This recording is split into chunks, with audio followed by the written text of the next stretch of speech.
Wekenlang die woonden op den dree. Het was een meisje schoon, ze was zo leeg. Ze was zo lang en slank met golvend haar. Het kind dat was nog jong, pas 16 jaar. En gele zagen pupken nog zo slaan. Gezonder als een visje, hoe was ze klein. Met been zo rond en fijn en een piepensteel. Een busje hoog en smal en vogelkeel. Ze lachte heel en het klonk dan wie een klok. Ze zorgde voor de knijns en het kitterhoor. De peerdenstal, de kooien nog te geet. Voor al het werk, ze stond altijd geweest.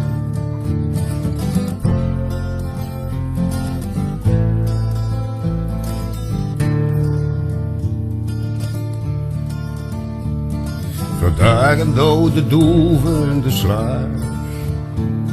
Die komen uit een zachte gooie dag. Het was voor het meisje dat een voren deed. Een schoender in het deur, het was dan niet.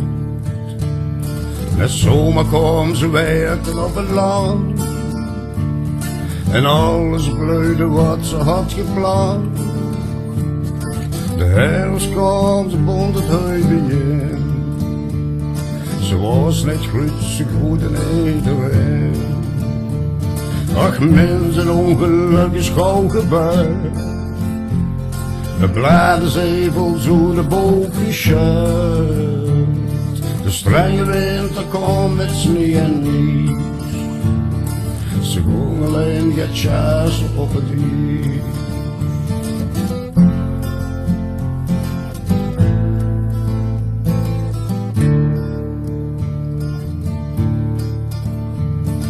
Er was een open wereld, zo is het niet. Het is wat broos en zwaak bij het hoegeleed. De schaats bleef snijden, stond te zakken door. En veel in het open graaf dat haar bevroor.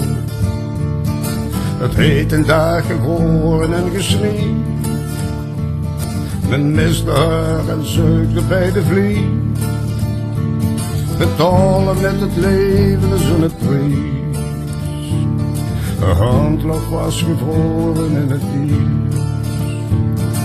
Het wekt met bloemen leed door in de steen. Maar nu de deuren kunt om in de geen. Het leven van de mens is lang nog breed. Het is wie de wind even overgeeft. Regen van een korte tijd geleden. Ze woonde bij alles op de dreef. Ze zwiet de bloem die in het vuur groeit. De schoonste mensen die het goed getreurd.